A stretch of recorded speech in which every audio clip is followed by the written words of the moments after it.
नमस्कार, मराठी अपडेट गुरु या यूट्यूब चॅनलवर मी ओमकार संपूर्ण महाराष्ट्रातील लाडक्या बहिणींचं आपल्या चॅनलवरती हार्दिक स्वागत करतो। लाडक्या बहिणींना खात्रीशीर माहिती देण्याचं काम आपल्या चॅनलवरती केलं जातं। तर सगळ्यात महत्त्वाची बाब म्हणजे सप्टेंबर महिन्याच्या हप्ते वितरणाची तारीख, त्यानंतर संपूर्ण महाराष्ट्रातील लाडक्या बहिणींची ई-KYC आणि अपात्र लाडक्या बहिणींचं काय, तर अशा सगळ्या या ज्या 3 महत्त्वाच्या गोष्टी आहेत तर या संदर्भात माहिती घेणार आहोत। तर सध्या संपूर्ण महाराष्ट्रामध्ये ई-KYCची प्रोसेस काल रात्री 10 पासून पुन्हा सुरू झालेली आहे, परंतु सध्या वेबसाईट चालू झालेली आहे, पण मात्र ट्रॅफिक जाम असल्यामुळे जास्तीत जास्त लाडक्या बहिणी ॲट ए टाईम ई-व्हेरिफिकेशन म्हणजेच ई-KYC करत असल्यामुळे साईटवरती OTPचा प्रॉब्लेम येत आहे। त्यामुळे आता कोणत्या वेळी ई-KYC करायची असा प्रश्न देखील लाडक्या बहिणींना निर्माण झालेला आहे। साधारणतः रात्री उशिरापर्यंत जर तुम्ही ई-KYC केली तर प्रॉपर ई-KYC होते असा अनुभव देखील लाडक्या बहिणींना आलेला आहे।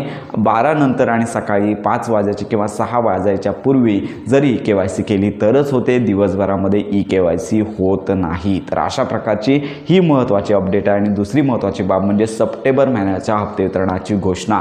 अनेक सोशल मीडियावरती सप्टेंबर महिन्याच्या हप्ते वितरणासंदर्भातली तारीख घोषित झालेली आहे असे मेसेज, असे व्हिडिओज येत आहेत, परंतु लाडक्या बहिणींना एकच विनंती, अजून मंत्री आदिताई तटकरे यांची घोषणा झालेली नाही। याच आठवड्यामध्ये घोषणा होणे अपेक्षित आहे। GR येईल आणि त्याच्यानंतर घोषणा होणार आहे। मग आता ही घोषणा झाल्यानंतर ई-KYC केलेल्या बहिणींना लाभ मिळणार का, किंवा सरसकट सगळ्या लाडक्या बहिणींना लाभ मिळणार, तर या संदर्भातली संपूर्ण घोषणा मंत्री आदिताई तटकरे करणार आहेत। तर याच्यामध्ये शक्यता आहे की लाडक्या बहिणींना दिलासा मिळण्याची शक्यता आहे। ई-KYC पोर्टलची जी एरर आहे, OTP होत नाही आहे, तर या सगळ्या गोष्टींमुळे लाडक्या बहिणींना ई-KYC करता येत नाही आहे। त्यामुळे सध्या तरी सप्टेंबर महिन्याचा हप्ता सरसकट सगळ्यांना मिळू शकतो। आणि याच्यामध्ये अपात्र ज्या बहिणी आहेत, त्यातील ज्या लाडक्या बहिणी आहेत त्यांनी पात्र झालेले आहेत, त्यांनी देखील ई-KYC करायचे आहे। ई-KYC केल्यानंतरच तुम्ही पात्र झालेला आहात, पण ई-KYC केल्यानंतरच तुम्हाला हा जो लाभ आहे तो येणार आहे। तर अशा प्रकारे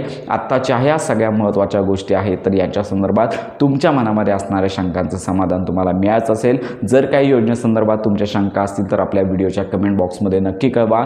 संपूर्ण माहिती आणि मदत आमच्यामार्फत तुम्हाला मिळून जाणार आहे। तर अशा प्रकारे मुख्यमंत्री माझी लाडकी बहीण योजनेसंदर्भात खात्रीशीर माहिती करता आपल्या मराठी अपडेट गुरु या यूट्यूब चॅनलच्या कनेक्टमध्ये राहा।